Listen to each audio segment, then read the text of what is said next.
Hai, Assalamualaikum warahmatullahi wabarakatuh. So, berjumpa kita lagi di dalam kelas pengurusan agensi pelancongan. Kita akan masuk bab 3. Seperti para pelajar boleh tengok dekat skrin sekarang ni, iaitu mengenai tajuk bagaimana memulakan agensi pelancongan. So, dalam buku, ada di muka surat. Kejap saya buka muka surat dulu. So, ada di muka surat 39. So, kalau para pelajar ada soft copy buku, nanti boleh je refer dekat soft copy buku tersebut pada muka surat 39. So jomlah kita mulakan untuk belajar mengenai bab 3. So, bear with me. Jangan tidur-tidur, jangan dengar je, ataupun jangan dengar tak dengar, So, seterusnya adalah pengenalan. Dalam bab 2 ini, penyelidikan ataupun research sebenarnya adalah antara fungsi yang penting dalam agensi pelancongan lah.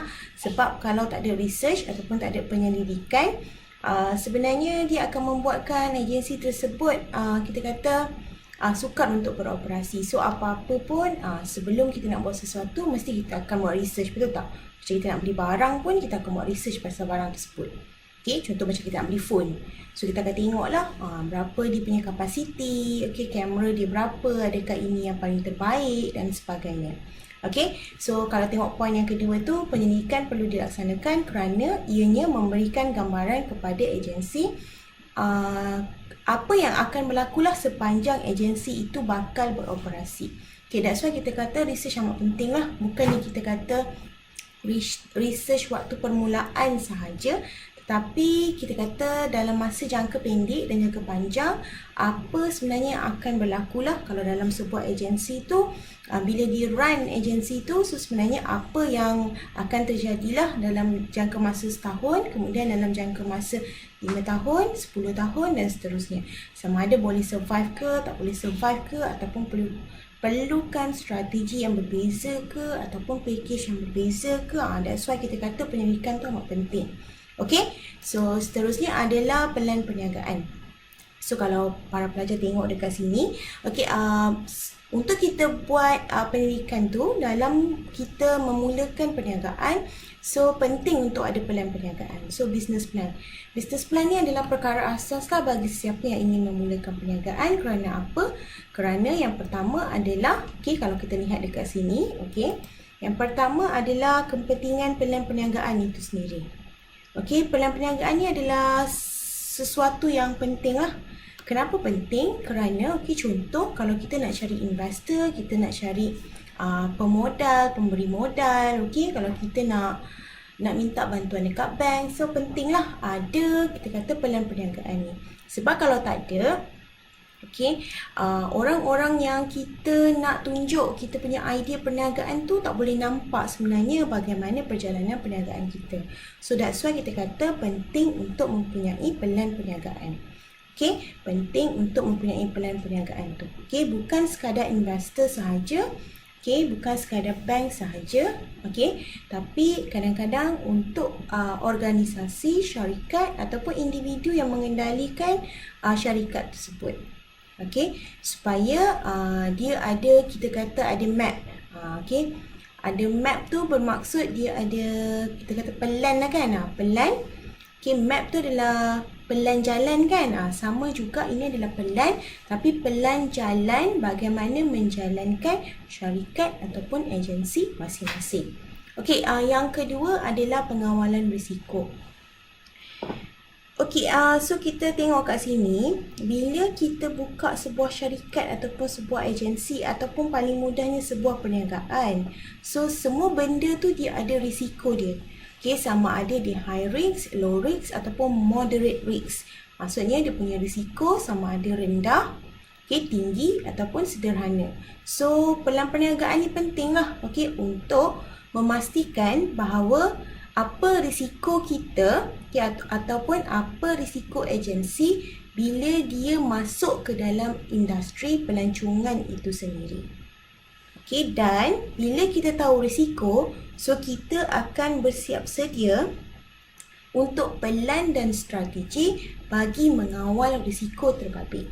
Sebab kita dah tahu dah kita akan hadapi risiko tersebut.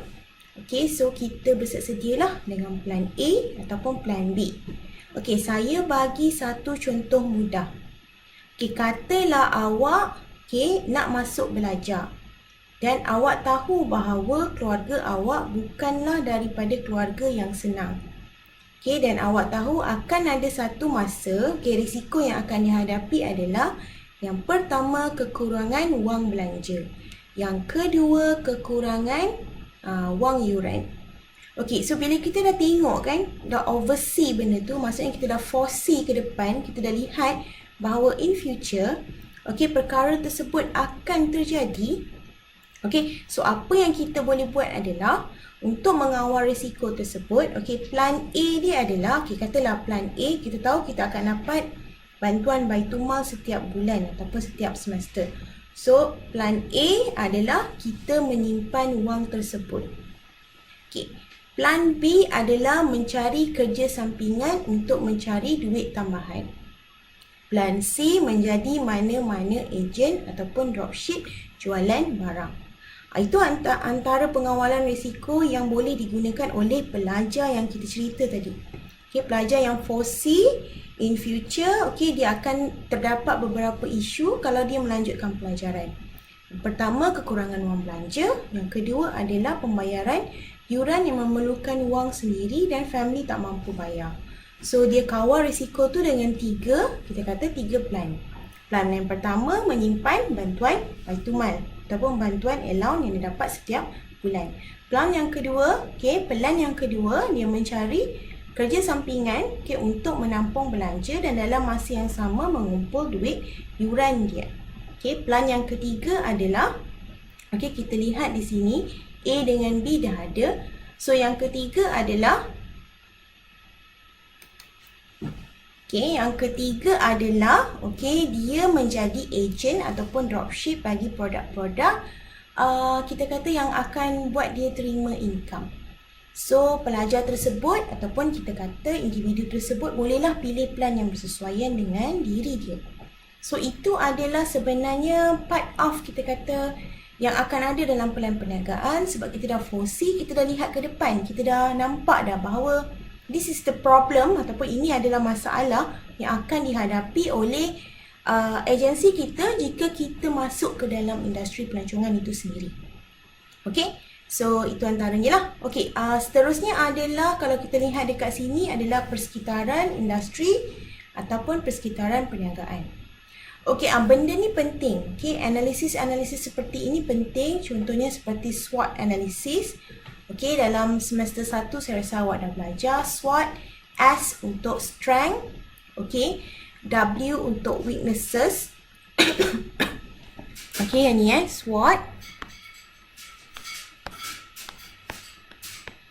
Okey, S untuk strength, W untuk weaknesses, O untuk opportunities dan T untuk threat. Okey, S tu bermaksud kekuatan, W tu bermaksud kelemahan,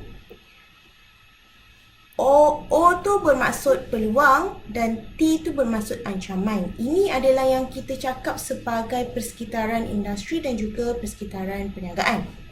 Okey, tapi yang ni lebih kepada persekitaran perniagaan lah.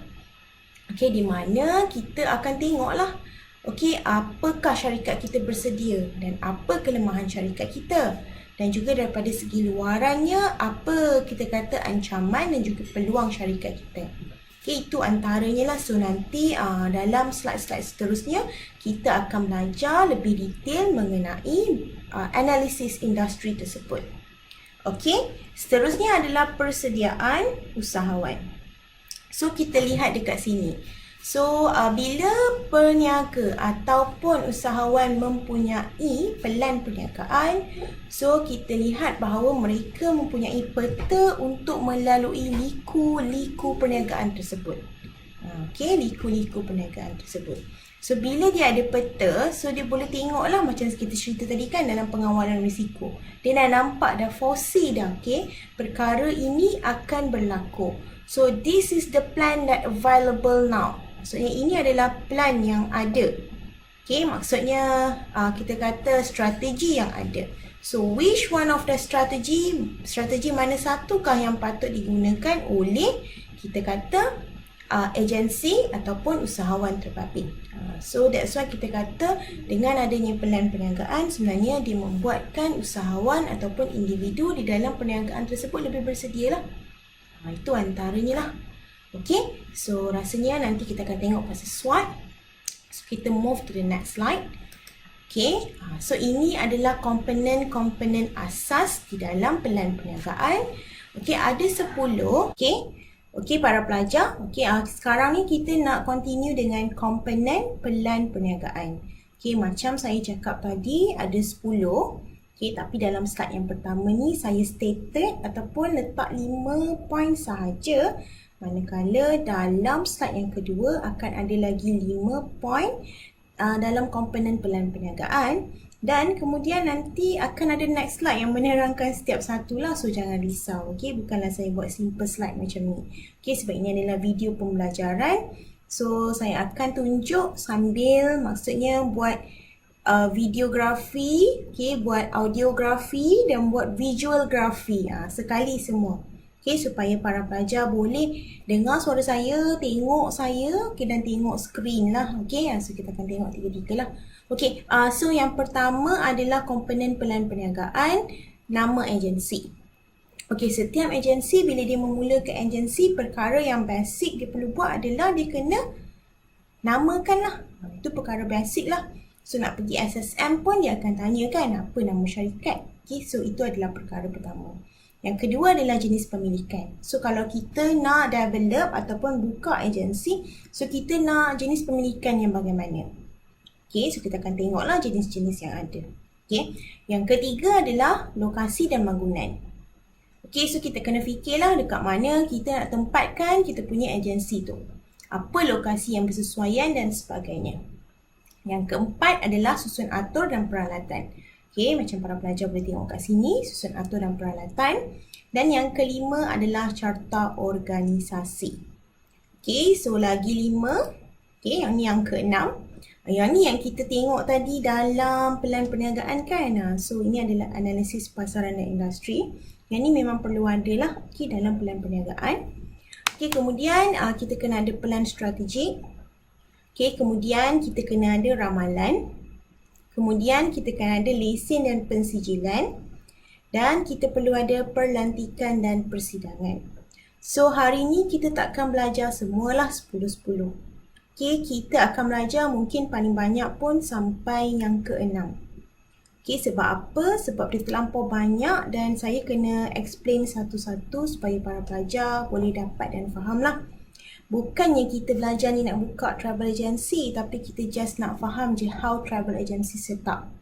So bila kita faham bagaimana travel agency tu kita kata memulakan perniagaan dia, so nanti kita akan fahamlah sebenarnya apa fungsi agensi pelancongan tersebut. Okay, so kita akan lihatlah poin yang pertama tadi iaitu nama agensi. Okay, so kalau lihat dekat sini nama agensi ataupun nama organisasi ataupun nama syarikat ataupun nama perniagaan perlulah senang diingati. Okay, senang diingati. Okay, kalau awak sedar, okay, KFC, okay, panjang dia adalah Kentucky Fried Chicken. Okay, bukan Kelantan Fried Chicken, Kentucky Fried Chicken. Okay, tapi kita kata company tersebut, okay, lebih mudah menggunakan nama KFC. Kan kalau awak tengok di signboard dia orang, KFC tu maksudnya the first word, okay, perkataan pertama di dalam Kentucky Fried Chicken tu yang digunakan di dalam semua jenis advertisement, logo, lepas tu kita kata signboard di kedai mereka. Sebab apa? Sebab senang diingati. Okey, sama juga macam kita kata pasal Apple. Okey, diorang tak pilih nama panjang-panjang kan? Macam Pipi kan, Putri Adelia, tidak. Okey, tiba-tiba sebut pasal boy-boy, okey. So, kita kata kat sini, Apple memilih nama yang mudah untuk orang ingati. Okey, perkataan pertama yang kita belajar A for apple, betul tak? In English lah, A for apple. So that's why dia pilih produk ataupun kita kata nama agensi yang memang akan orang ingat. Okay, dan yang kedua senang disebut. Okay, kita kata nama agensi, nama syarikat, nama perniagaan yang senang disebut ni akan memudahkan untuk orang ingat. Kalau susah nak sebut, okay, contohnya Azriga, kan? Azriga, ada orang sebut Azriga, ada orang sebut Azrigar. So kita kata susah. That's why kita kata nama dia perlulah nama yang senang disebut. Okay, so yang ketiga adalah perlu menarik dan jelas. Walaupun kalau kita lihat KFC tadi, Kentucky Fried Chicken, tetapi dia menggunakan konsep K, F dan C sahaja. So jelas, orang tengok K, F dan C, orang tahu Kentucky Fried Chicken. Okay, jelas. Dan juga nama agensi, nama syarikat, nama bisnes ataupun nama perniagaan perlulah ada gambaran imej syarikat tersebut. Tak boleh lah kan nama, okay, contoh Kentucky Fried Chicken. Okay, kita kata types of product, types of services, okay, adalah menjual tayar. Kena tak dengan nama tadi? Tak, betul tak? So kita boleh tengok kat sini lah. Okay, kalau kita tengok Kentucky Fried Chicken, that's why kita tengok dia punya fokus adalah apa? Ayam. Ayam kat situ. Okay, so orang nampak lah. Okay, ada tak nama contoh kedai tayar Lim. Tiba-tiba, okay, dalam dia jual tom yum. Tak ada kan? Dekat Malaysia ni kalau tengok, nama agensi, nama syarikat, nama perniagaan mesti menggambarkan perniagaan tersebut. Okay, sebab senang. So orang tahu dah. Okay, tengok nama je orang tahu. Okay, pusat servis kereta Alia. Orang tahulah tu pusat servis kereta. Okay, tiba-tiba kita buat nama kedai printing shop Mihai. Tapi sebenarnya dalam tu jual makanan. So tak logik. Okay, so that's why nama agensi perlulah memberi gambaran imej syarikat. Okay, seterusnya nama yang dipilih adalah tidak lapuk ataupun tidak mengikut trending semata-mata. Okay, sebab apa? Nama yang evergreen ni mudah untuk orang ingat. Tapi nama yang trending ni dia macam sementara lah. Macam kita kan ada kan? Hashtag Tiber. Okay, apa-apa lah kan? Apa? Macam tu lah. So katalah nama kedai apa. Nanti next time orang dah tak boleh guna sebab tak berapa trending. So that's why nama tu perlu evergreen lah. So janganlah nama yang lapuk. Okay, dalam memilih nama agensi. Okay, seterusnya yang penting jangan meniru nama syarikat lain. Okay, itu yang paling penting lah. Okay, contohlah kan kita tahu bahawa Apple tu adalah produk yang terkemuka sekali di serata dunia. Okay, so kita nak namakan kita punya produk, kita buat benda yang sama, menjual gadget, okay, menjual telefon, smartphone, kita buat Apple Eye. So, orang nampaklah kat situ sebenarnya kita tiru nama syarikat lain. So, kita kata kat sini, kebanyakan pelanggan, okay, sebenarnya dia kurang meminati syarikat yang meniru imej syarikat lain. Okay? Sekarang kita akan tengoklah few nama-nama agensi yang ada, okay, di Malaysia. So kalau kita tengok kat sini, okay, yang first slide ni, okay, adalah Reliance. Okay, kalau kita tahu definition ataupun maksud Reliance sendiri adalah, okay, kata dasar Reliance. Okay, tiba-tiba tu keluar bahasa baku pula kan. Okay, kata dasar Reliance adalah rely, di mana kita kata rely tu dalam bahasa Melayunya adalah sandar. Okay, maksudnya boleh bersandar.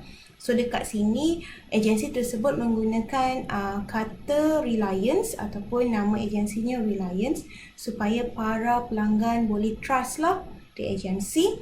Okay, iaitu para pelanggan boleh rely on the agency to get a better services, untuk mendapatkan yang kita kata perkhidmatan yang terbaik lah, dan juga package-package terbaik daripada agensi tu. Okay, ini antaranya lah. So, nama yang kita kata yang mudah untuk orang ingat, senang untuk orang ingat, dan dia menggambarkan agensi tersebut. Kalau tengok kat sini, Reliance Travel, okay. So itu antaranya lah. Okey, second adalah yang ni adalah kita kata Cat City Holiday. So kalau kita lihat dekat sini, sebenarnya Cat City Holiday adalah inbound. Tengok kat sini pun kita tahu bahawa kalau Cat City ni kita tahu kan, Bandar Raya Kuching adalah di Sarawak. So Cat City Holiday ni adalah kita kata agensi yang mengendalikan package inbound dan juga package domestik. Yang fokus dia adalah lebih kepada negeri di dalam Sarawak sahaja. That's why kita tengoklah Discover Sarawak 3 days 2 night. Frogging tour at Kuba and Borneo Highland. So yang ni lah cuti-cuti Kuching package. So kita boleh tengoklah bahawa nama yang dipilih tu memang resemble ataupun kita kata memang ada kita kata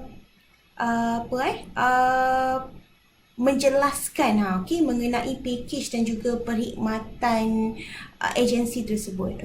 So kita nampak kat sini pada nama dia Cat City Holiday. So Bandar Raya Kuching, that's why package dia fokus lebih kepada inbound dan juga domestik yang fokus dekat negeri Sarawak iaitu Kuching lah. Next kita tengok kat sini. CIT. Corporate Information Travel. Kalau kita tengok nama pun Corporate Information Travel, maksudnya kat sini diorang lebih fokus kepada corporate package lah. Maksudnya dia lebih fokus kepada corporate package. That's why kita tengok kat sini dia ada bahagian corporate. So main focus dia adalah lebih kepada professional. Yang ni yang contoh commercial travel agency tu. So dia mungkin ada package lain tapi dia punya main focus dia lebih kepada commercial travel package lah, iaitu kepada golongan professional dan golongan business. Nama dia dipendekkan sebab Corporate Information Travel tu terlampau panjang, so dipendekkan macam KFC kan, Kentucky Fried Chicken, jadikan CIT Travel Agency. As easy as that. So orang akan ingat lah kalau nama yang tadi tu Corporate Information Travel is too long, terlampau panjang, so susah sikit orang nak ingat. So orang akan kita kata rimkan dia ikut apalah kan, so dia susah lah.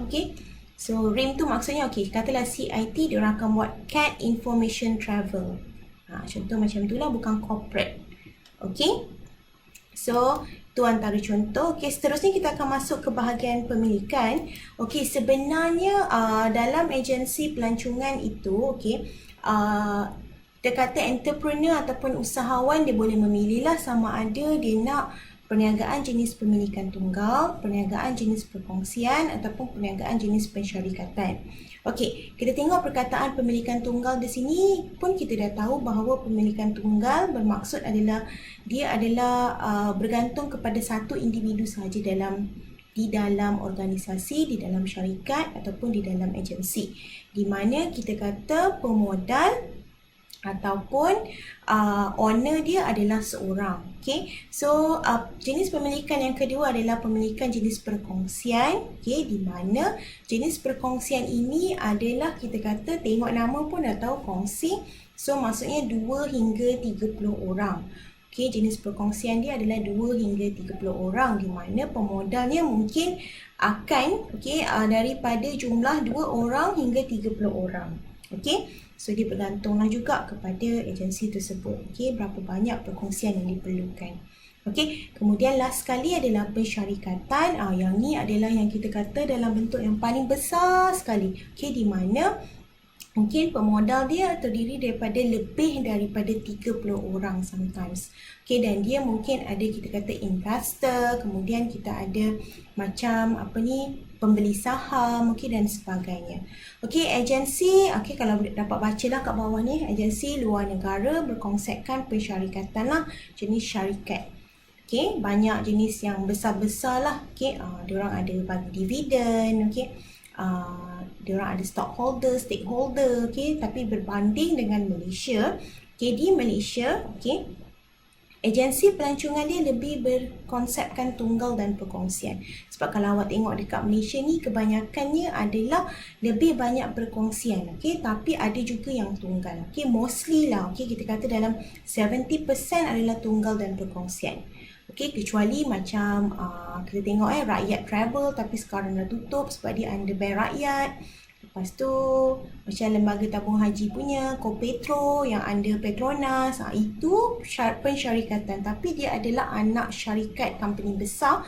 Okay, contoh Kopetro adalah anak syarikat Petronas. So antara contoh-contoh lah Kopetro, Travel and Tours. Okay, so itu adalah jenis pensyarikatan. Okay, Rakyat Travel tapi sekarang dah tutup. Itu pun under pensyarikatan. Okay, so ada few lagi lah yang memang under syarikat tapi mereka merupakan anak syarikat lah kepada syarikat-syarikat besar yang sedia ada.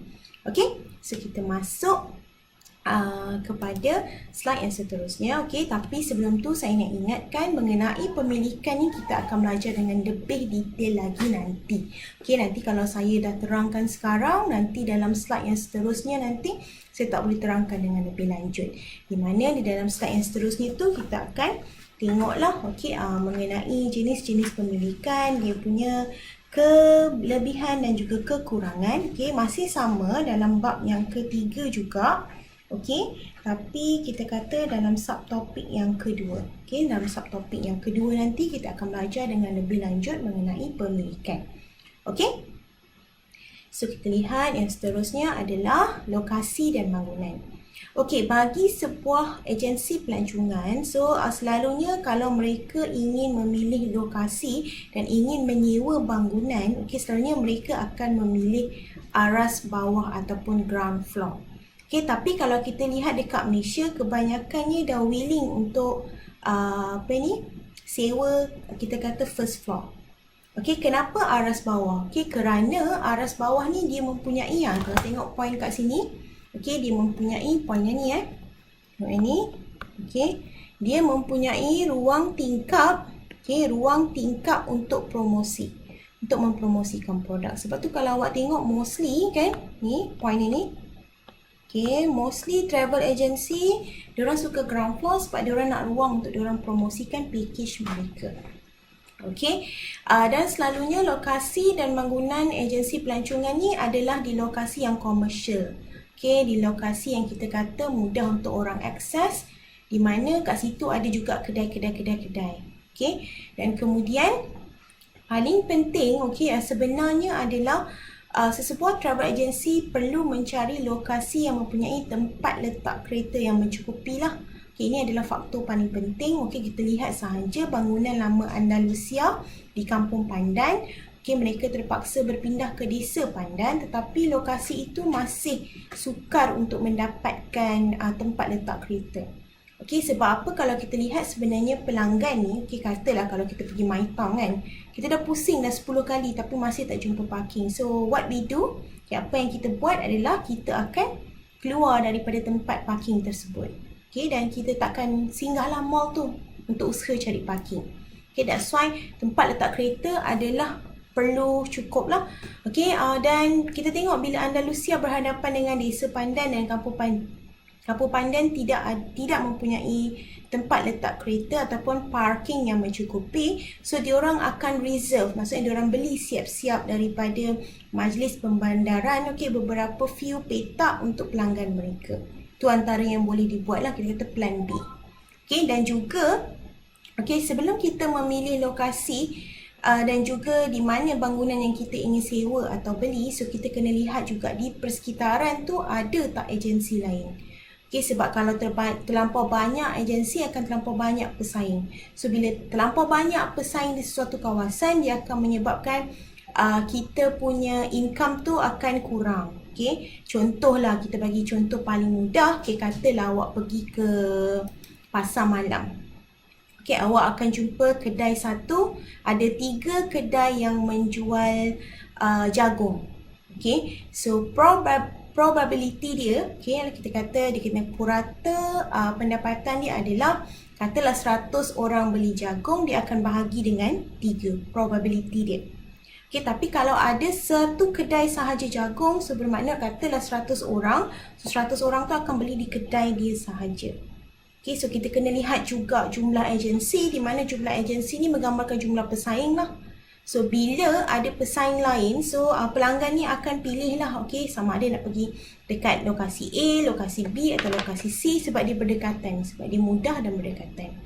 Okay, okay, kalau kita lihat dekat bawah ni, Okey, dia punya statement, okey, lokasi merupakan faktor kritikal lah bagi agensi tradisional, okey, tetapi tidak bagi agensi atas talian. So, mana-mana agensi yang menjalankan penjualan, okey, ataupun perkhidmatan dan produk atas talian, okey, perkhidmatan dan produk pelancongan atas talian, so dia tidak memerlukan lokasi yang bagus lah, okey, maksudnya yang baik. Okay, dia boleh je beroperasi atas pokok ke, okay, dekat rumah ke, dekat ceruk ke.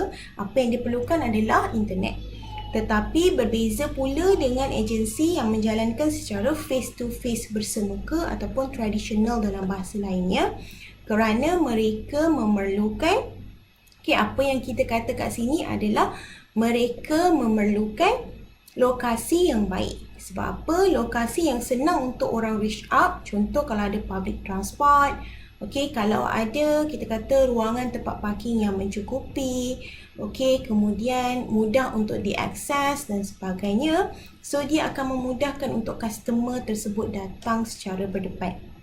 Okey, so dia akan berbeza lah, okey, fungsi, lokasi dan bangunan ni kepada dua jenis agensi yang berbeza, iaitu agensi atas talian dan juga agensi yang menjalankan secara brick and mortar, iaitu secara tradisional dan secara face to face.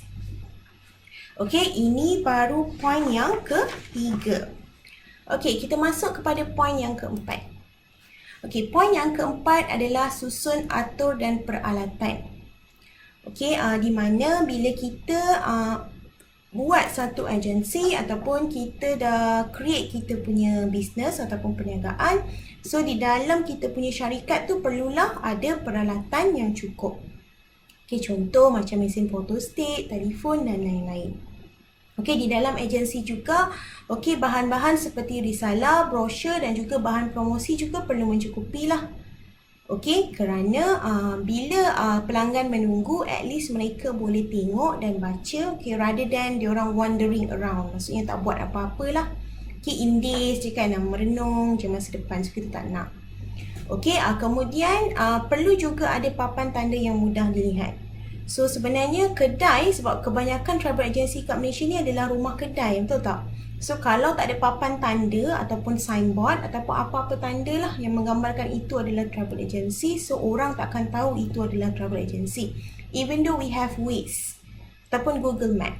Okay? Sebab once individu tu sampai dekat tempat atau lokasi tersebut, dia akan cari papan tanda. That's why kita kata signage ataupun papan tanda tu amat penting lah dalam sebuah agensi pelancongan. Okey, papan tanda tu perlu jelas lah dan nampak. Okey, dia tak boleh papan tanda tu kecil je. Okey, tengok papan tanda McDonald kan, daripada jauh kalau drive thru tu tinggi dia letak supaya orang nampak.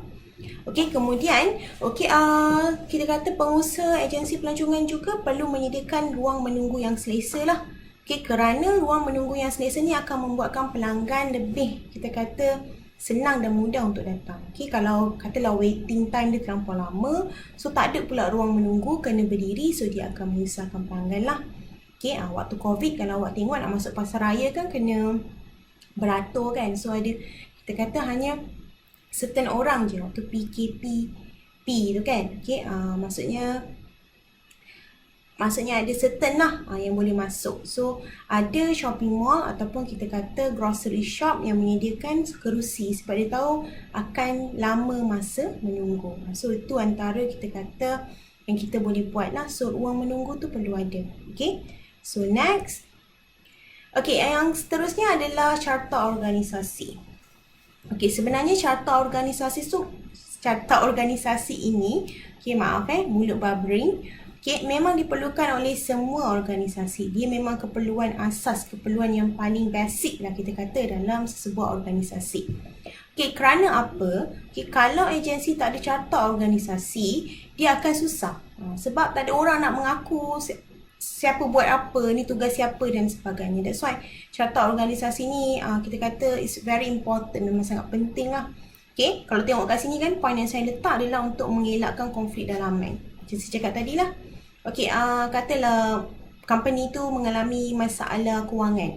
So, aku tak buat kewangan, dia yang buat kewangan. Dia hari tu yang buat, bukan aku yang buat. Memanglah bulan lepas aku yang buat. So, dia akan susah. So, that's why kita perlu ada carta organisasi, nak tahu siapa kita kata PIC, person in charge dia untuk bahagian tersebut. So, kalau in case anything happen, ataupun in case customer nak tahu tentang apa-apa, so kita boleh rujuk je kepada PIC tersebut. Okey, seterusnya adalah supaya individu ataupun pekerja ataupun kita kata orang di dalam agensi tersebut faham dengan tugas dan tanggungjawab masing-masing. Tak adalah orang tuning jari, oh kalau bahagian promosi dia, okay, kalau bahagian kewangan dia. Padahal individu yang bercakap tu dia punya tugas. So kita tak nak macam tu. Okay, that's why kita kata perlu ada carta organisasi. Okay, sebab itulah carta organisasi ni penting. Okay, kalau tengok kat sini, okay, dalam bahasa Inggeris, tapi saya rasa semua faham sebab this is basic English. Okay, Presiden ataupun CEO, so dia divide by 3 department kalau tengok kat sini.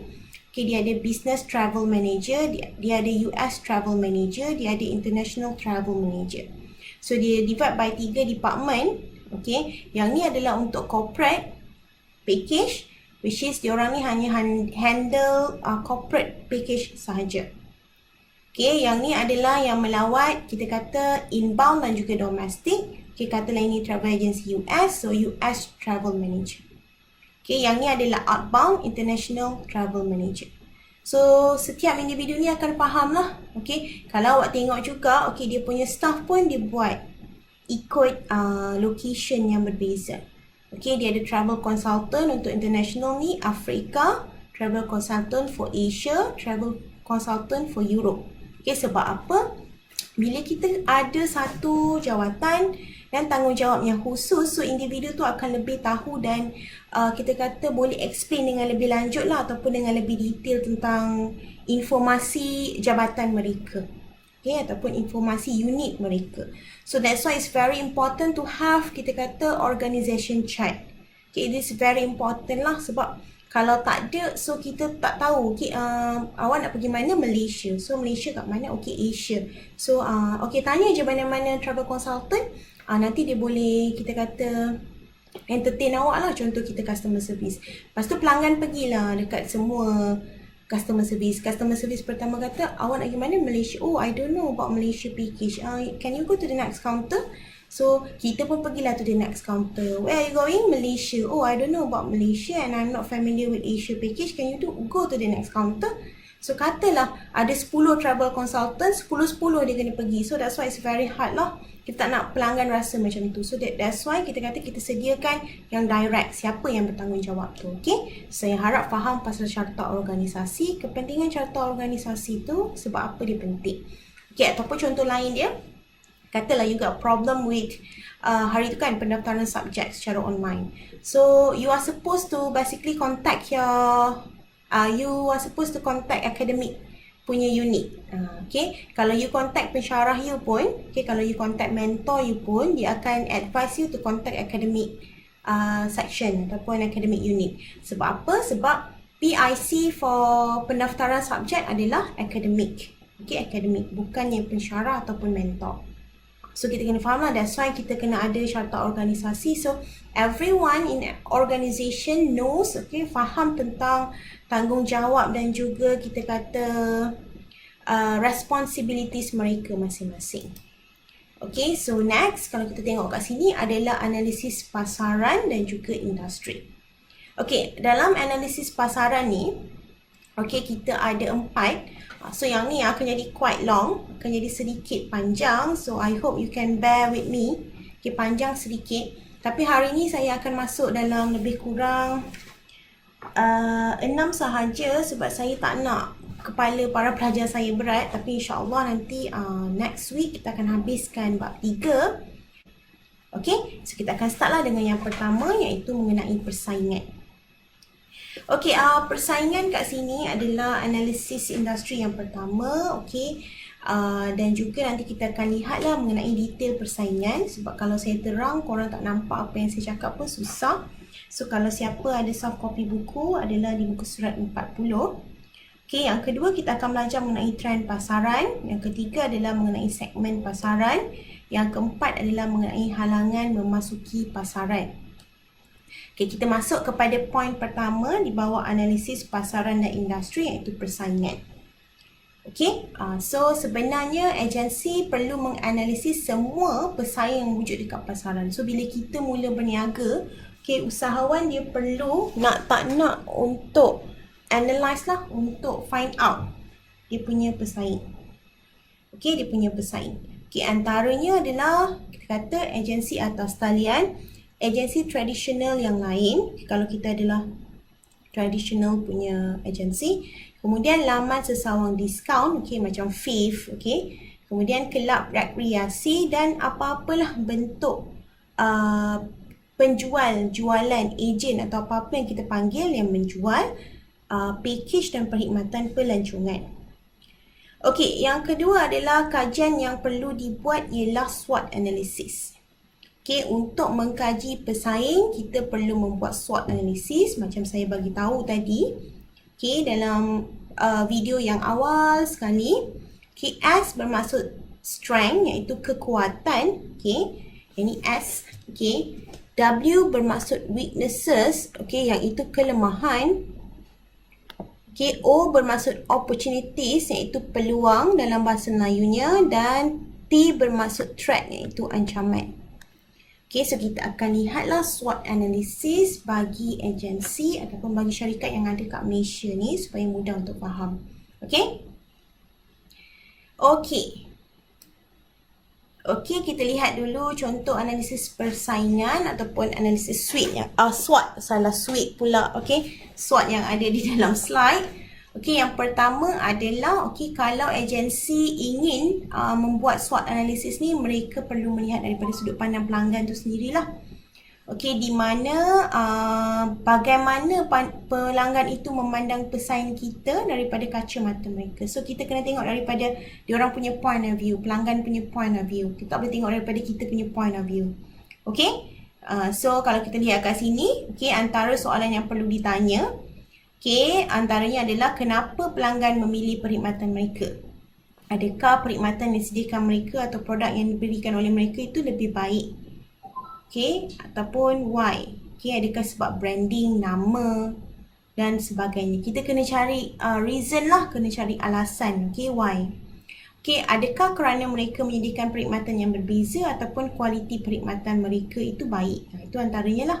So, does the agency basically provide a unique package? Ataupun dia quality is top the notch. Maksudnya kualiti yang terbaik sekali. So, that's why kita tengok pelanggan memang keep going, pergi ke agensi mereka. Kemudian kita juga kena lihat aset yang ada pada pesaing. Kadang-kadang faktor aset tu menyebabkan diorang ada kelebihan lah. Dan yang keempat adalah bagaimana anda ingin mempromosikan syarikat pesaing dan apakah jenis kaedah promosi yang mereka gunakan.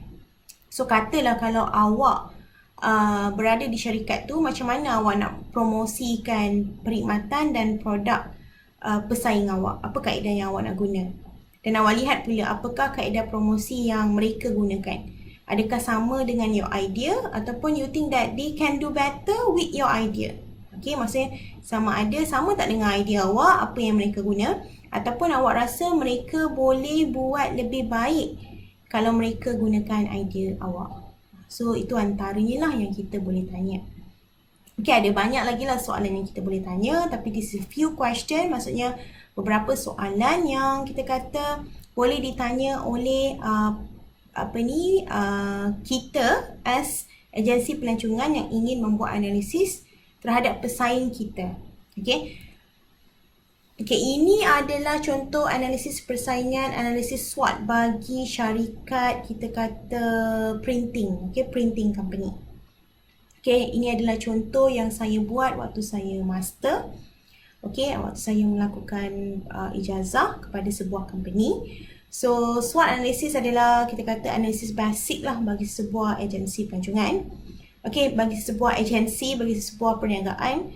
So inilah yang saya dapatkan come out daripada kita kata agensi tersebut ataupun syarikat tersebut. Kekuatan syarikat tersebut, nama dia adalah Alpha Printing Sdn Bhd. So yang pertama adalah diorang mempunyai printing machine that can support any printing type and style. Okay, appendix 2 tu adalah daripada assignment saya copy, so saya tunjukkanlah few gambar machine diorang. So maksudnya syarikat ni dia punya kekuatan yang pertama, dia ada jenis-jenis machine yang boleh buat semua jenis printing. Okay, daripada printing poster sekecil-kecil alam sampailah banner sebesar-besar alam. Okay, maksudnya diorang ada semua jenis printing machine. Okay, yang kedua, diorang punya kekuatan adalah in English is ability to support the needs of the market immediately. So mereka ni sebab diorang ada machine, okay, semua jenis machine, so apa kehendak kita kata pasaran, so diorang sebenarnya boleh je bagi. Okay, apa demand pasaran diorang boleh je bagi. Okay, sebab diorang ada kita kata peralatan. Okay, yang ketiga kekuatan mereka adalah have been work with few government sector. So dia ada pengalaman bekerja dengan beberapa sektor government. Okay, contoh Tadika Kemas, Kementerian Dalam Negeri dan juga beberapa syarikat swasta. Okay, dia punya kelemahan ataupun weaknesses. Okay, kalau lihat dekat sini, yang pertama adalah lack of management skill. Okay, bila saya pergi ke syarikat tersebut, so kita boleh tengoklah management skill dia kurang. Okay, nanti awak tengoklah sebab apa. Okay, yang kedua adalah kerana first they have no current plan for short term and long term target sales. So maksudnya diorang tak ada pun short term plan. Okay, kita kata plan jangka pendek dan juga plan jangka panjang untuk dapatkan sales. Okay, syarikat mana dia nak kejar, okay, what kind of promotion they want to do, apa jenis promosi yang diorang ingin laksanakan. So kita kata group mana ataupun kita kata target group mana yang diorang ingin fokus dan sebagainya. Okay, tu diorang memang tak ada lah plan-plan tersebut. Dan yang ketiga, staff are not dedicated. Maksudnya staff dia bukanlah staff yang berdedikasi. Sebab bila saya pergi tu ada seorang staff tengah main phone, tengok Facebook dan sebagainya. So staff dia kita kata are not in the company. Maksudnya bukan part of the company. Their soul is outside tapi their body in the company. Maksudnya diorang punya roh tu berada di mana-mana tapi diorang berada di syarikat tersebut. Okay, kemudian seterusnya adalah kelemahan yang seterusnya adalah dia terlampau banyak staff dan kekurangan projek. Okay, too much staff and less project kat sini adalah okay, diorang ada staff, bukan staff dekat office kita kata staff yang dekat printing section. Okay, they have a lot of staff, memang banyak staff diorang. Okay, tapi projek tak ada. So bila projek banyak, memang staff tu berguna lah. Tapi bila tak ada projek, so staff tu akan jadi kita kata liability. Sebab kita akan keep going bayar dia punya salary. Okay, itu adalah kelemahan dia. So opportunity atau peluang mereka adalah they can expand their market to other potential buyer. So maksudnya diorang sebenarnya boleh je expand diorang punya pasaran tu, kembangkan lagi pasaran diorang tu. Maksudnya diorang tak fokus lah kepada government work. Maksudnya tak fokus je untuk dapatkan projek government ataupun tendering. So diorang boleh je open to kita kata customer, maksudnya walk-in customer. Okay, mungkin diorang boleh fokus kepada university student, buat harga murah, kemudian buat printing buku dan sebagainya. So itu antara diorang punya peluang lah. Sebab apa? Diorang ada kekuatan yang sangat kita kata bagus, iaitu diorang ada machine yang boleh support kita kata semua jenis printing. Okay, so threat ataupun ancaman adalah potential for economic downturn. So bila berlaku kemerosotan ekonomi, so dia akan efek lah, itu ancaman kepada syarikat dia. Sebab apa? Sebab nanti dia tak akan ada projek daripada government. So bila tak ada projek daripada government, tak ada duit masuk. Okay, seterusnya adalah existence of competitor within the industry. So kita tengok printing shop is everywhere. So sebenarnya persaingan dalam printing shop ni dia agak besar lah. Okay, sebenarnya SWOT analisis ni untuk S dan W, okay, kekuatan dan kelemahan adalah daripada sudut dalam. Okay, manakala O dan T, opportunities dan threat adalah daripada sudut luar. Sebab tu awak tengok, luar adalah pasaran untuk opportunities, betul tak?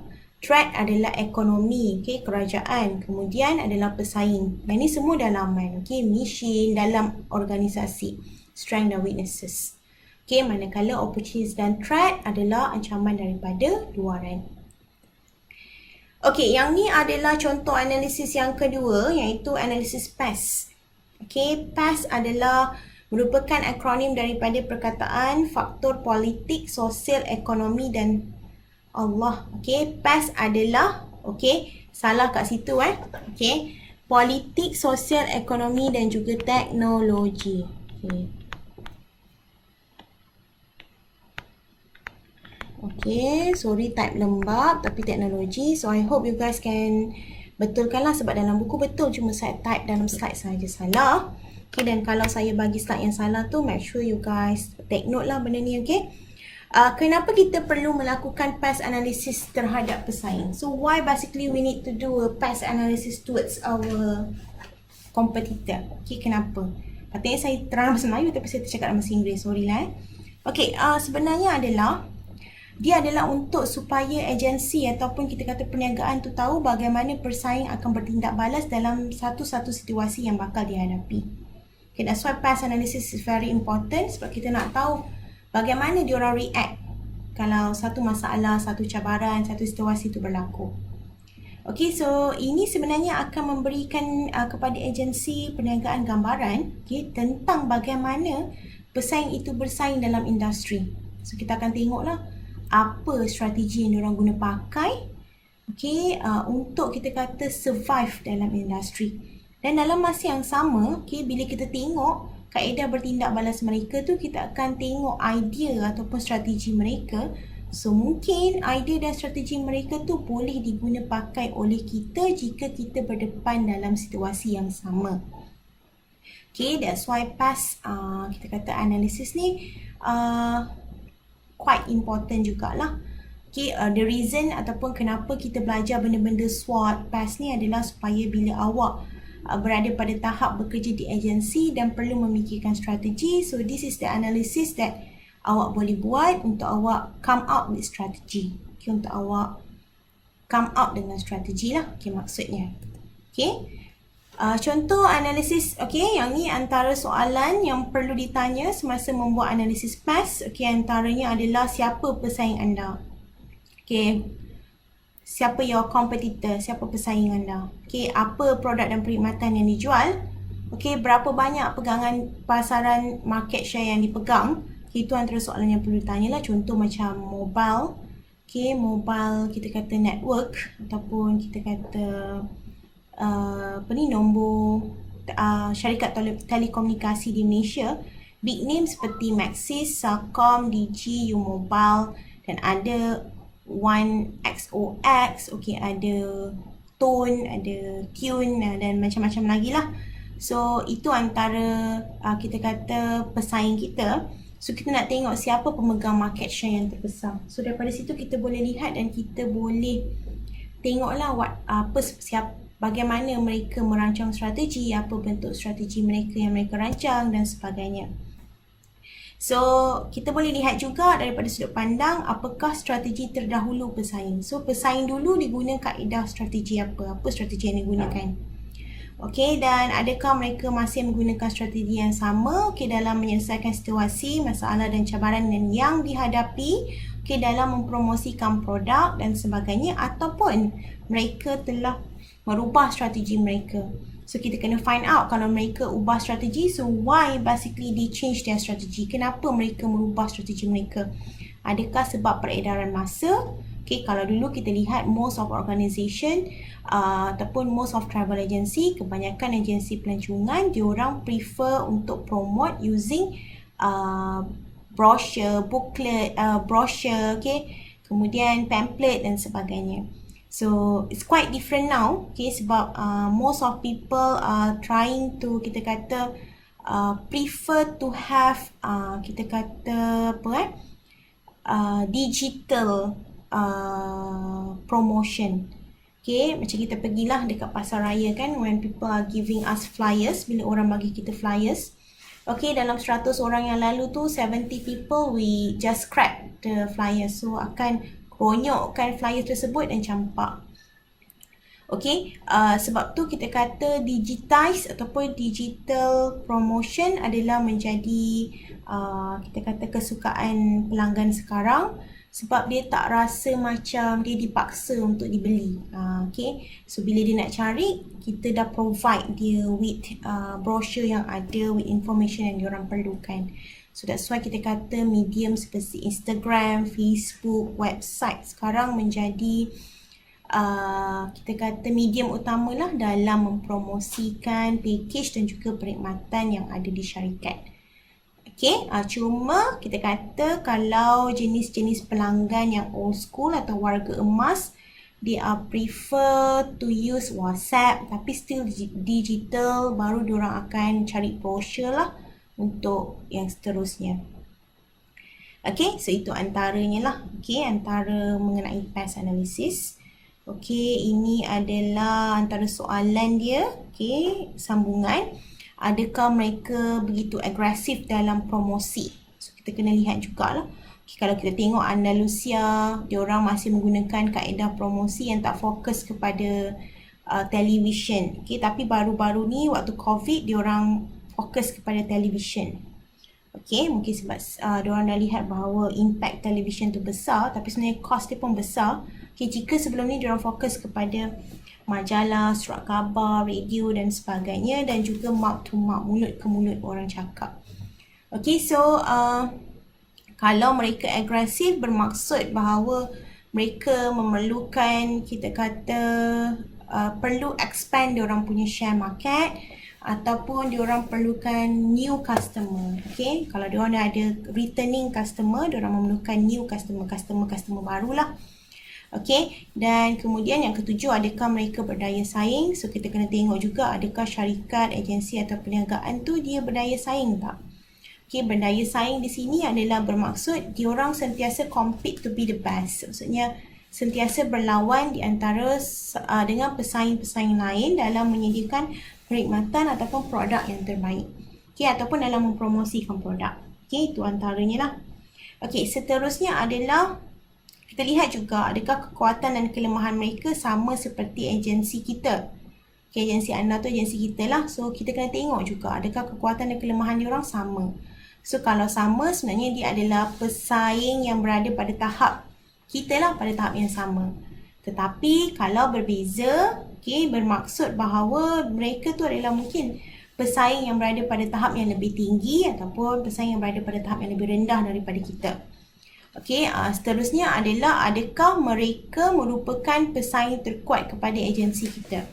So, adakah agensi yang kita buat PES analysis ni sebenarnya adalah agensi yang kita kata merupakan boleh memberikan persaingan sengit tu lebah. Okey, sengit kepada agensi kita. Okey, so adakah begitu ataupun tidak? So, kita kena lihat jugalah. Okey.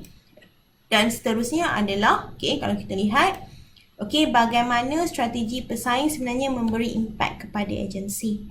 So, bukan agensi kita tapi agensi mereka. Okey, so kita kena lihat jugalah. So, adakah strategi-strategi yang disediakan oleh pesaing ni sebenarnya give a good impact or bad impact? So, adakah memberi impact baik ataupun impact buruk? So, kita kena lihat juga daripada sudut pandang tu, supaya kalau we intend, kalau kita nak gunakan strategi mereka, so kita boleh tengoklah kalau impact tu positif, does it akan beri ataupun adakah dia akan beri positive impact juga kepada agensi kita ataupun tidak.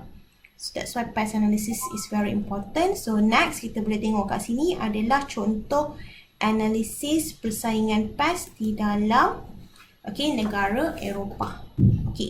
Kita ada tadi lah kan, PES tu politik, ekonomi, sosial dan teknologi.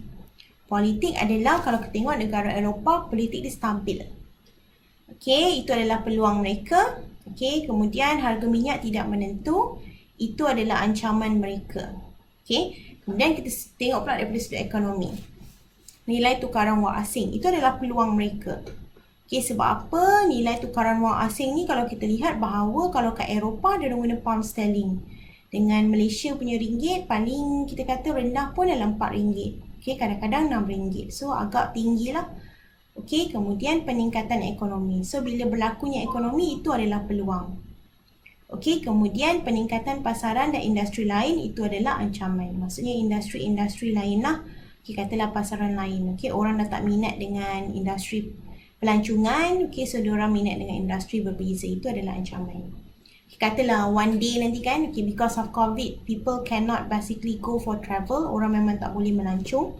So, itu adalah ancaman. So, orang akan berubah kepada industri lain. Contoh, dah tak boleh melancong, dia orang akan ubah kepada game.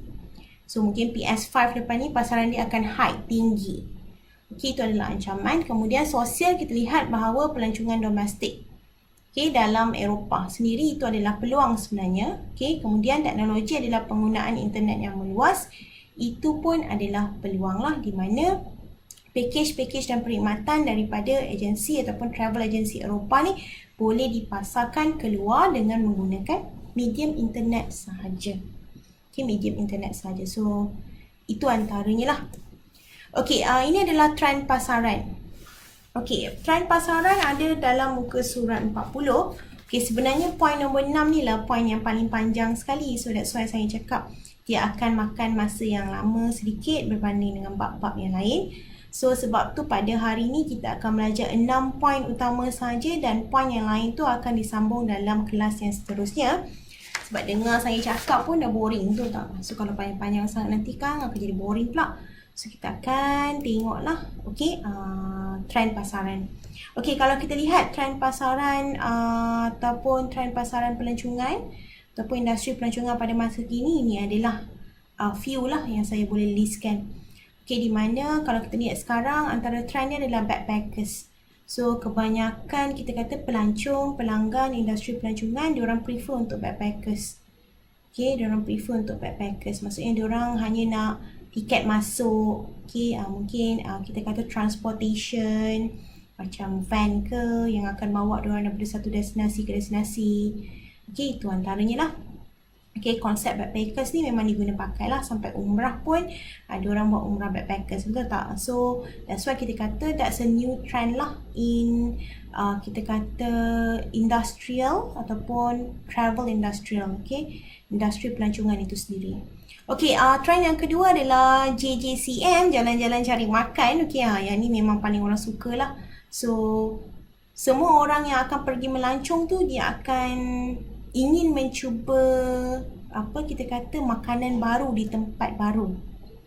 Okay, so ini adalah trend pasaran pelancongan di mana mungkin kita boleh buat package baru iaitu package jalan-jalan cari makan. So we focus on the food from each kita kata bukanlah country kan, negara kan, tapi kita kata states, negeri.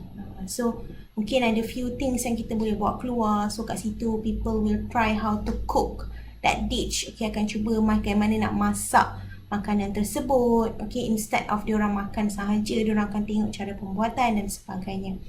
Okay, this is kita kata quite of kita kata kaedah yang diguna pakai di Thailand lah, di mana diorang buat jalan-jalan cari makan. So, diorang boleh makan di kedai tersebut dan dalam masa yang sama diorang boleh attend class how to cook that dish.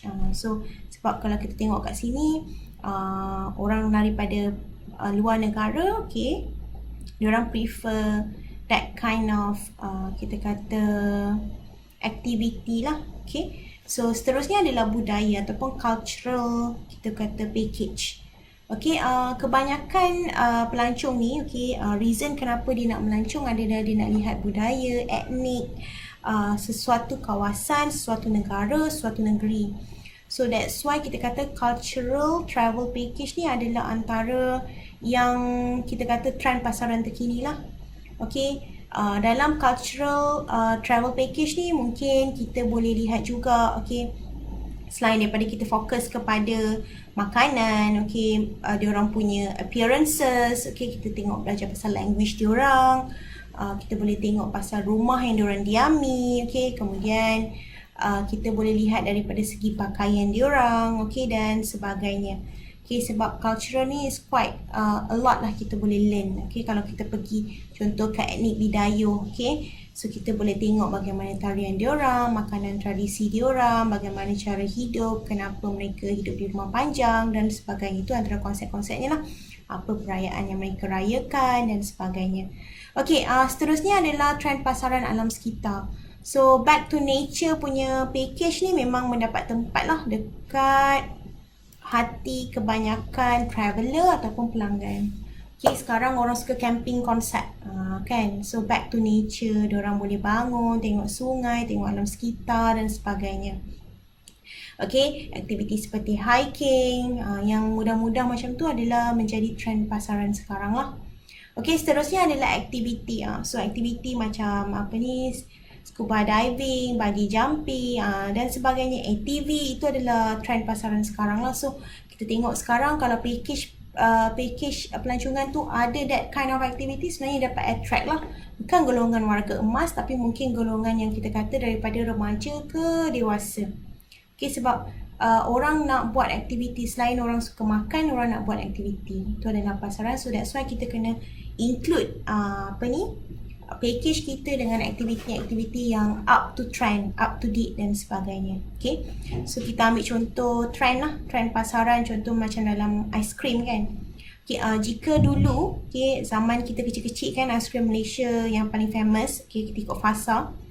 Okay, kemudian kita ada aiskrim potong, kan, kita pergi pasar, cucuk dia potong, tu famous. Lepas tu kita ada aiskrim pasu, kan, yang kecil, pasu kecil tu. Lepas tu ada aiskrim yang dalam kelapa, okay. Lepas tu kita move forward back kepada aiskrim Malaysia semula sekarang. So itu adalah contoh-contoh trend pasaran. So sebenarnya agensi pelancongan pun perlu faham trend pasaran supaya dia boleh sentiasa up to date dia punya package dan juga perkhidmatan. So tak adalah kita kata too outdated. Okay, kalau pergi Negeri Sembilan, bawa pergi Port Dickson. Okay, pergi Teluk Kemang Beach, orang boring lah sebab there is no activities there. So mungkin kita boleh pergi tempat-tempat lain, okay, selain daripada pergi pantai Port Dickson sahaja. Okay, so kita kena tukar supaya package kita dan perkhidmatan kita berikan tu akan dapat fulfill customer punya needs dan juga kita kata kehendak dan kemahuan. Okay, barulah customer akan puas hati, satisfy lah dalam bahasa Inggerisnya. Okay kelas, kod kelas untuk hari ini adalah hiking. Okay, kod kelas untuk hari ini adalah hiking. Okay, yang ni adalah segmen pasaran. Okay, bagi segmen pasaran ni kita ada few lah. Okay, kita ada segmen pasaran kecil, segmen pasaran berkumpulan, segmen pasaran etnik, segmen pasaran demografik dan segmen pasaran lain-lain. Okay, segmen pasaran yang lebih kecil ni adalah contohnya dia boleh bahagikan kepada berkumpulan lah. Okay, jenis kumpulan, jenis etnik, jenis demografik ikut umur dan sebagainya. Okey, contoh demografi ikut umur. Okey, kalau kita kata kepada pelajar tadika yang berumur 6 tahun, takkan kita nak bagi dia pergi dekat theme park yang besar yang ada roller coaster dan sebagainya. So katalah kita nak buat package untuk kindergarten student. Okey, kepada pelajar tadika, okey, kindergarten student. So package yang sesuai adalah kalau masa sekarang ni adalah lebih kepada package melawat zoo negara, package melawat aquaria, kemudian package melawat muzium negara. Itu pun mungkin muzium negara tak berapa sesuai sebab diorang tak boleh baca dan diorang takkan faham sejarah. They just want to have fun. Okay, so kita kena cari aktiviti lain. Okay, contoh macam diorang boleh pergi ke package ke indoor playground dan sebagainya. Tu antara package kita lah. Itu kalau ikut demografik. Okay, umur. Okay, umur berapa ke berapa. Apa aktiviti yang sesuai, apa tempat yang sesuai, apa location yang sesuai. Okay, tapi kalau kita buat contohlah demografik kepada pelajar universiti yang berumur 18 tahun hingga kepada umur 23 tahun. Adakah melawat zoo negara tu adalah something yang sesuai? Confirm lah, tidak kan? Okay, sebab apa? Okay, sebab pada umur mereka, okay, 18 ke atas, diorang dah tak berminat dah nak pergi zoo negara. Oh, itu elephant, itu adalah ELEPHANT, elephant, gajah. Macam mana bunyi gajah? So dia tak berminat dah, betul tak? Itu panda, so PANDA, panda ni dia dah tak berminat dah sebab dia dah tahu benda tu. So that's why kita kena tengok package yang lebih sesuai lah mengikut demografik umur pelajar universiti. Okay, contohnya mungkin diorang suka macam kita masuk ke hutan, okay, camping, tengok nature dan sebagainya. Okay, itu mungkin konsep lah. Dan juga aktiviti tu mungkin macam bungee jumping diorang nak try, okay. kemudian kita kata diving daripada atas helikopter ke bawah dan sebagainya. Okay, that kind of activity kita akan include based on demographic lah, tapi mungkin package tersebut sesuai untuk warga emas, so kita tengok juga. Okay, ini adalah segmen pasaran. Okay, so dalam segmen pasaran ni kalau para pelajar boleh tengok, okay, pada muka surat 41, kita muka surat 41 kalau para pelajar boleh tengok. Okey, para pelajar, macam para pelajar boleh tengok kat skrin, sebenarnya ini adalah kita kata analisis segmen pasaran dan apa jenis-jenis soalan yang boleh ditanya. Okey, semasa kita ingin, kita kata menganalisis lah segmen pasaran kita. So, antaranya adalah siapa, apa, bila, di mana dan juga bagaimana. So, saya akan jelaskan dulu dan terangkan dulu satu persatu. Dan dalam masa yang sama, saya akan bagi contoh supaya para pelajar boleh nampaklah perbezaan di antara pasaran dan juga produk dan perkhidmatan tu berkaitan dengan segmen pasaran yang diperlukan dan kenapa analisis pasaran ini perlu dilaksanakan. Okey, so kita lihat dulu siapa. Okey, kalau kita lihat siapa, sebenarnya adalah kita akan tanya soalan, okey, dalam diri kita, okey, dalam diri kita sebagai penjual produk dan penjual perkhidmatan, sebenarnya siapa yang kita ingin letakkan sebagai pelanggan segmen pasaran tersebut. So, siapa? Okey, individu mana, kelompok mana, demografik mana, bangsa mana dan sebagainya. Dan kemudian kita kena tanya pula apa. So, apa keperluan pasaran tersebut? So, kita nak masuk pasaran tersebut, so sebenarnya apa keperluan pasaran itu? Okey, seterusnya bila? Bila kita boleh memasarkan kepada pasaran terbabit? Sebab bukannya sepanjang tahun kita boleh pasarkan, so kita mungkin boleh pasarkan at certain time lah. Okay, so kita kena tahu dulu sebab apa kos pemasaran seperti yang kita tahu dia agak mahal. So kita kena cari waktu yang sesuai untuk kita pasarkan supaya belanja yang kita kata yang kita keluarkan berkaitan dengan promosi tu berbaloi. Kerana apa? Kita akan dapat return. Maksudnya customer datang. So bila customer datang, income datang. So apa yang keluar tu dapat pulangan lah. So kita tak nak bila kita promote tu waktu kurang sesuai. Kerana bila waktu kurang sesuai, kita kata dia akan menyebabkan promosi tu hanya sekadar promosi saja. Dia tidak akan menjadi pulangan kepada syarikat. Okey, yang seterusnya di mana? Okey, di mana kita akan memasarkan produk pasaran terbabit? Okey, maksudnya dekat mana? Medium apa yang digunakan ataupun perlu medium tradisional? Adakah perlu terus direct kepada customer? Bagaimana kaedah? Okey, macam soalan bawah tu dengan menggunakan saluran apa? So, maksudnya adakah perlu memasarkan di televisyen ataupun kita hanya perlu memasarkan direct to customer. Okey, tapi bagaimana? Okey, kemudian last sekali bagaimana? Bagaimanakah kita membuat strategi pemasaran agar boleh disasarkan kepada pasaran yang betul? So, apa bentuk strategi pemasaran kita? So, kita kena tengok kat situ lah. Okey, so saya bagi contoh Okey, waktu kita sekolah dulu, kan kalau zaman awak sama dengan zaman saya lah. Okey, waktu kita sekolah dulu, kalau kita boleh ingat balik, so macam dia akan ada time yang penjual buku datang ke sekolah, betul tak? Penjual buku datang ke sekolah. Okay. So, kerana itu adalah buku untuk kegunaan sekolah dan buku bacaan kanak-kanak. So, kalau kita tengok, okay, kita kata pembekal buku tersebut, dia tengok dulu siapa. Sebab dia tahu dah dia jual buku untuk pasaran sekolah, so dia direct pergi sekolah. Siapakah pelanggan? So, dia tahu bahawa pelajar sekolah. Okay, sebenarnya bukanlah pelajar sekolah spesifiknya. Dia tahu bahawa dia punya range umur untuk bacaan tu adalah katalah 7 hingga 15 tahun. Okay, so bila dia tahu pelanggan dia adalah 7 hingga 15 tahun, so dia kenalah cari kita kata saluran yang betul.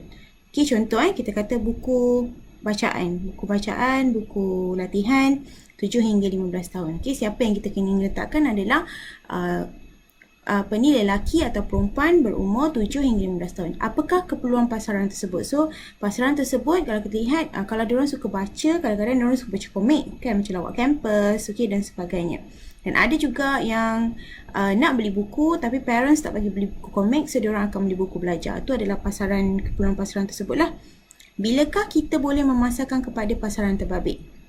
So, kalau kita lihat sebenarnya, okay, kaedah dia adalah sepanjang diorang akan pilih pelajar sekolah sebab senang nak reach up. So, dia akan bagi tahu kat cikgu. So, diorang akan buat macam satu hari jualan buku. So, dia akan datang terus dan bagi kertas kepada para pelajar. So, dia akan buat waktu sekolah berlangsung lah. Okay, waktu sekolah berlangsung. Selalunya bukan nak akhir tahun, dia akan buat waktu sebelum pertengahan tahun. Okay, so dia kata di mana kita akan memasarkan produk terbaik. Sebab tu kalau kita lihat, diorang pilih pelajar sekolah. Diorang pilih pelajar sekolah. Okay, diorang pilih sekolah. Sekolah tu, okay, dengan menggunakan saluran, datang ke sekolah, dia explain bila tarikh dia akan datang, dia akan bagi satu kertas untuk kita lihat. Kita kata list-list buku yang ada. So daripada situlah kita kata berangan lah nak beli buku yang mana. So bagaimana kita membuat strategi pemasaran agar boleh disasarkan kepada pasaran yang betul. So kalau kita lihat dekat sini sebenarnya, okay, so dia sasarkan kepada para pelajar lah. So bila para pelajar balik dalam kelas, diorang akan discuss. So bila dia discuss sesama kawan-kawan dia, cakap best buku ni, so nak beli lah, kau nak beli tak buku ni? Nanti dia pun cakap macam best juga. So kalau kita sedar kan, waktu kita sekolah dulu, kita akan sebelum kita balik rumah, kita akan create dulu ayat-ayat bunga-bunga cinta lah dekat mak ayah kita. Ataupun kita tahu bahawa minggu depan baru diorang akan datang.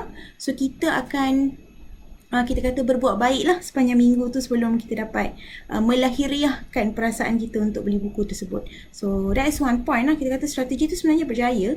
Sebab apa? Nak tak nak, every parents akan maksudnya yang berkemampuan lah, akan allow anak dia untuk beli at least satu buku. So directly diorang punya, kita kata kaedah pemasaran tu tak mahal, expenses tu tak mahal, tapi diorang akan dapat pulangan. That's why kita kata strategi tu adalah strategi yang betul. Buku untuk anak-anak, okay, yang bayarnya ibu bapa, tapi yang akan pujuknya adalah anak-anak. So bila anak-anak, so diorang akan kata dekat sini adalah diorang akan persuade, maksudnya pujuk anak-anak dulu. Pujuk tu bukan dengan kaedah paksa beli, tapi dengan kaedah dia bagi masa, fikir, duduk dengan rakan-rakan. Itu sebenarnya adalah salah satu strategi lah. Okey, kita tengok pula contoh lain. Contoh macam pusat tuition. Okey, siapa? Golongan sasaran dia adalah pelajar daripada umur, contoh kita katalah daripada darjah 6 kan, darjah 5 sampailah ke SPM. Okey, apakah keperluan pasaran tersebut? Diorang perlu tuition. Sebab apa? Untuk exam. Bilakah kita boleh memasarkan kepada pasaran terbabit? Okey, diorang tak pasarkan terus kepada pelajar sebab diorang tahu kalau diorang pasarkan kepada pelajar, okay, contohlah diorang bagi macam kertas yang buku tadi kan, jualan buku tadi kepada para pelajar takkan sampaikan kepada ibu bapa. Para pelajar akan ronyok-ronyokkan, simpan dalam beg ataupun buang dalam tong sampah.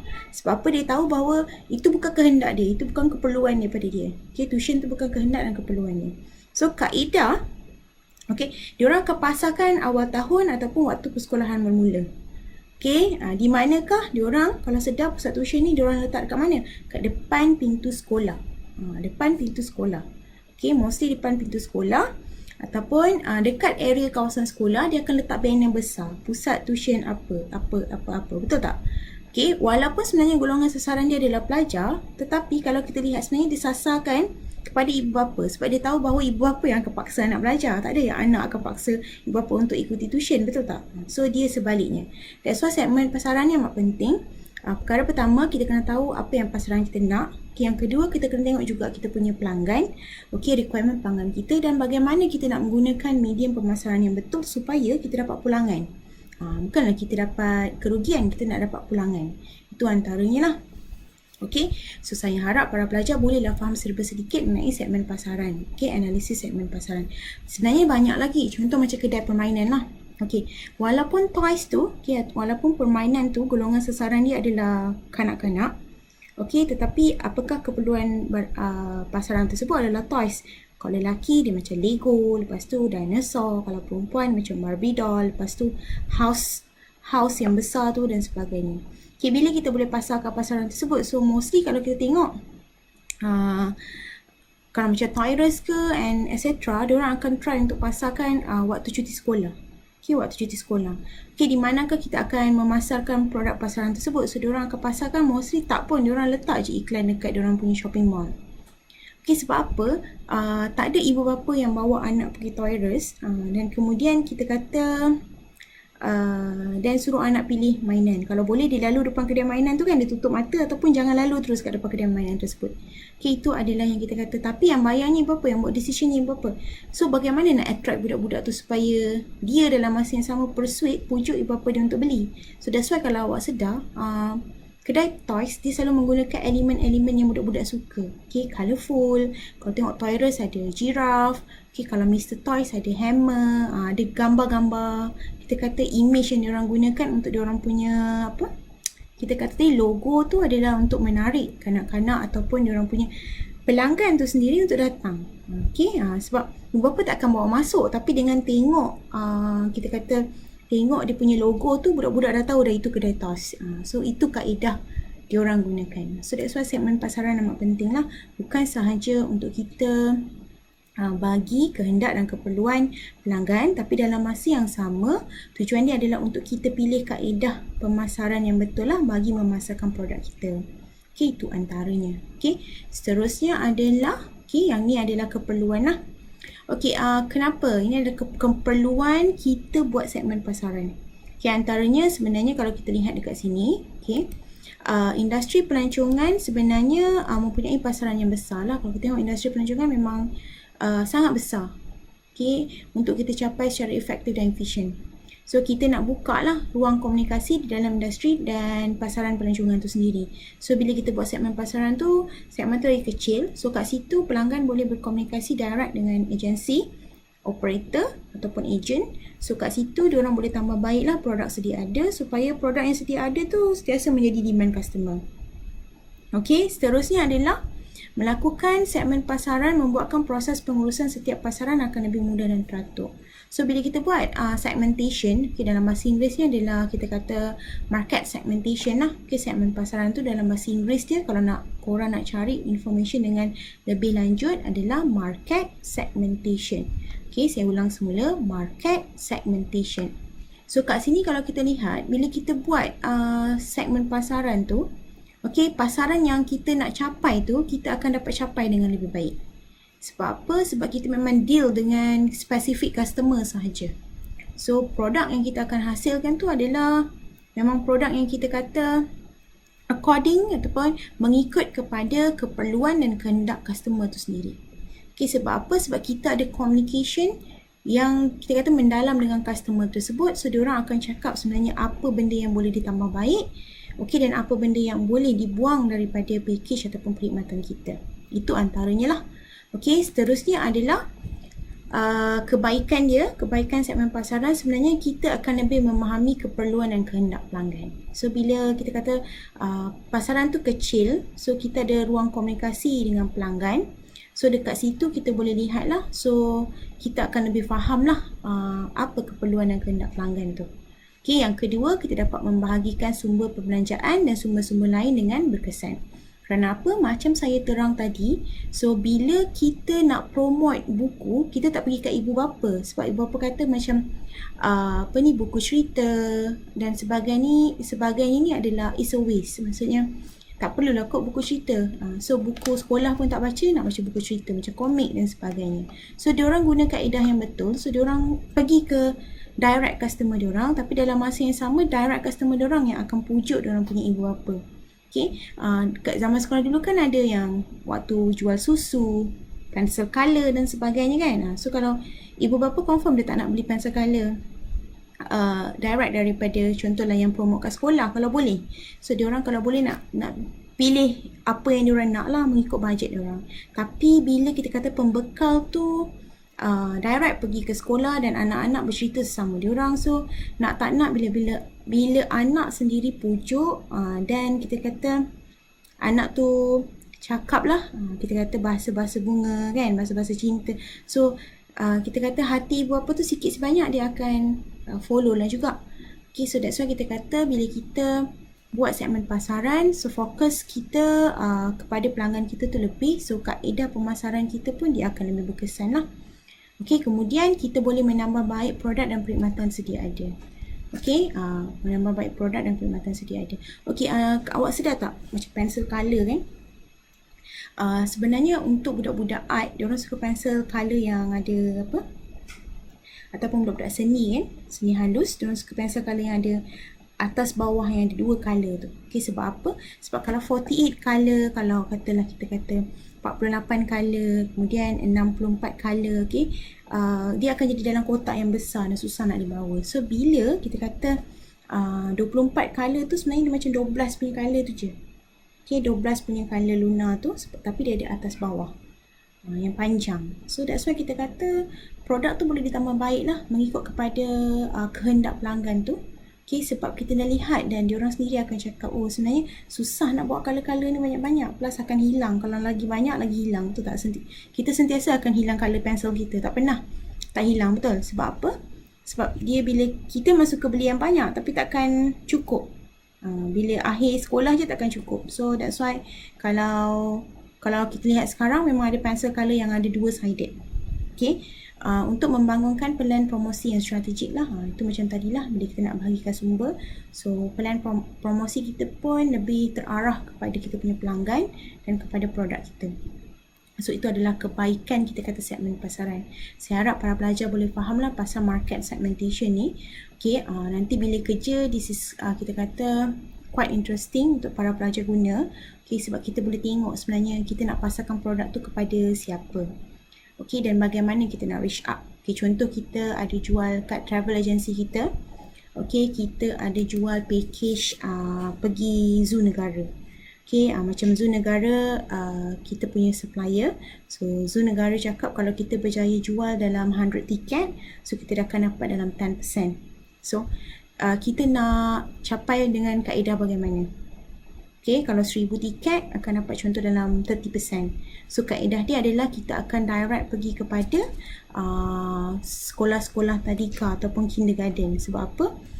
Kindergarten ni kita kata jumlah kita kata pelajar dia pun dah paling sikit pun 60.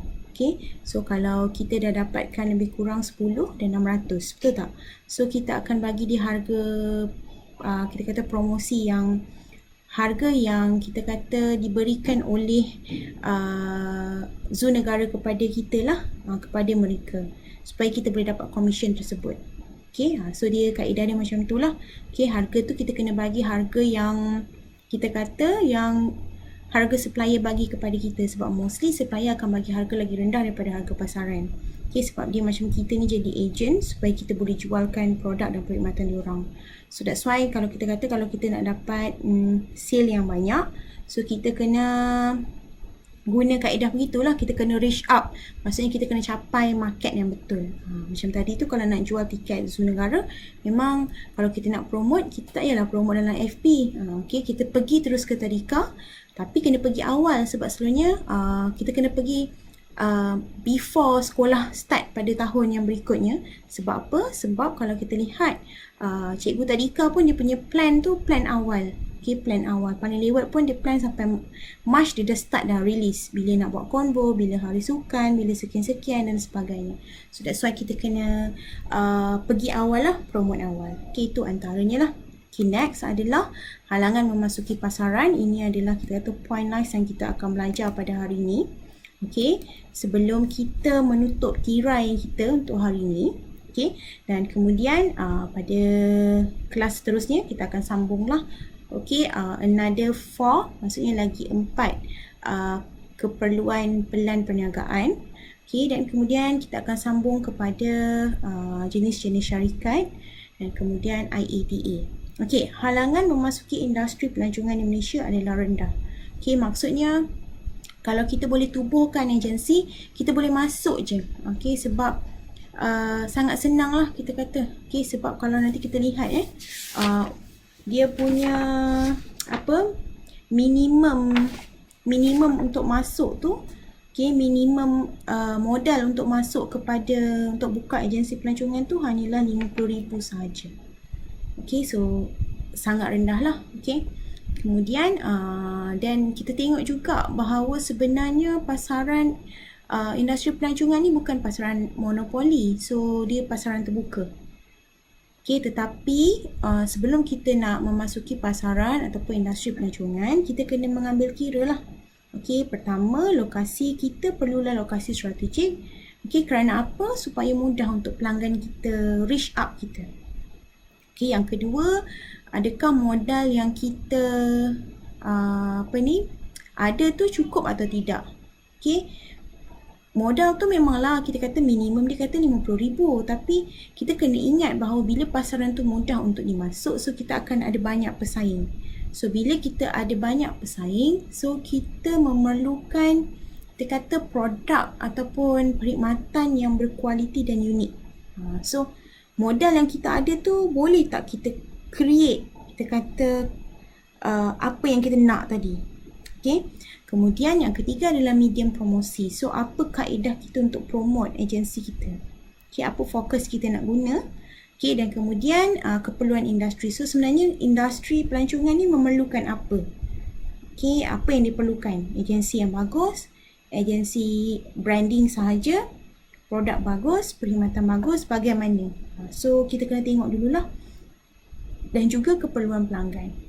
So sebenarnya dalam industri pelancongan ni pelanggan perlukan bagaimana? So kalau kita lihat dekat Malaysia ni sebenarnya diorang suka barang murah. Okay? So that's why kalau kita tengok, kalau nak search apa-apa pun kita akan search macam ni. Okay, package umrah murah. Betul tak? So package redang murah, package tioman murah. So keperluan pelanggan pula. Baru sebut tiomang dah pelanggan. Okay? Pelanggan, okay, keperluan pelanggan sebenarnya adalah harga dia adalah harga yang rendah dan berpatutan. So kalau kita nak masuk pasaran pelancongan, so kita kena pastikan bahawa produk dan perkhidmatan kita tu adalah berada pada harga yang para pelanggan kita expect. Okay, sebab mostly rakyat Malaysia memang dia suka search for the lowest price. Okay, kita tengok kat Shopee lah, kalau ada lagi harga murah, so orang akan beli, orang akan bandingkan juga. So itu adalah keperluan rakyat Malaysia.